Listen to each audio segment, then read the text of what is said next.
Hoxhë, a është e vërtet që natën e Kadrit, domethënë caktohen gjërat për vitin e ardhshëm, se çfarë do të ndodhet tek ndodh? Po. Zotën, nata e Kadrit ka dy kuptime. Prej kuptimeve që i dim. E para nata fjala Kadr, domethënë vlerë, domethënë pesh. Thot pejgamberi sallallahu alaihi wasallam se në natën e Kadrit, po ashtu edhe Zoti i Madh thot se në natën e Kadrit Zoti i regjistron caktimet për njeriu brenda vitit. Në natën e Kadrit Zoti cakton caktimet në detaje për njeriu në fjalë brenda vitit deri në natën e Kadrit të ardhshëm nëse ai do të jetojë. Madje këtu hin edhe vdekja. Tash këtu do të ndalem një sqarim për ta kuptuar. Atëherë pse lutemi ne? Nëse Zoti i ka caktuar dhe e ka përfunduar këtë proces. Atëherë pse lutem unë? Atëherë pse lodhem?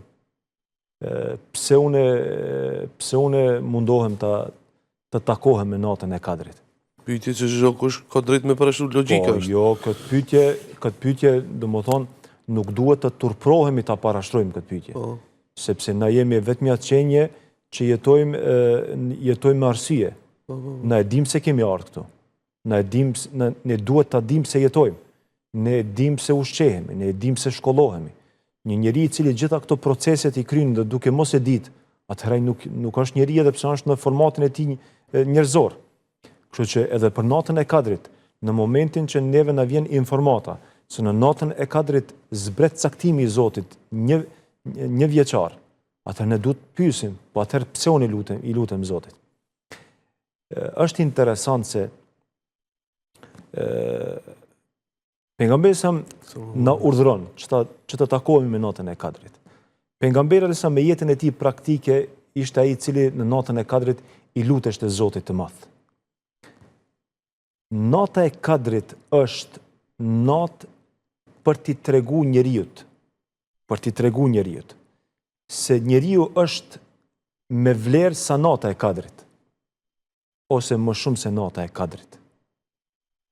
Dhe për t'i tregu njeriut se Kadri, caktimi i Zotit, është në dorën e njeriut.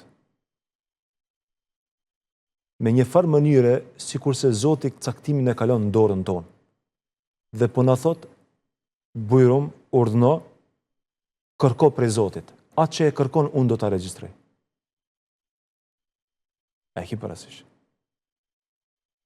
Po ju lutë Zotit, për t'jesh i mirë, kesh sukses, t'i realizosh ato qëllimet e tuja fisnike në jetën tënde, Zoti po thot, unë në natën e Kadrit do ta caktoj.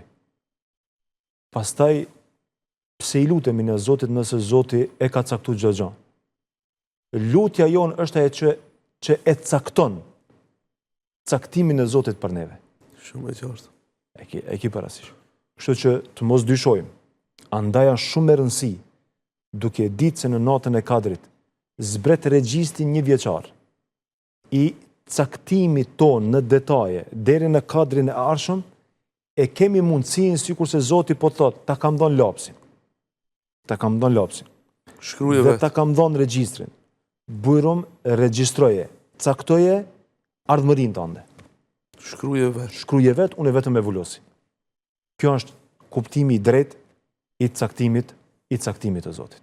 Allahu Akbar.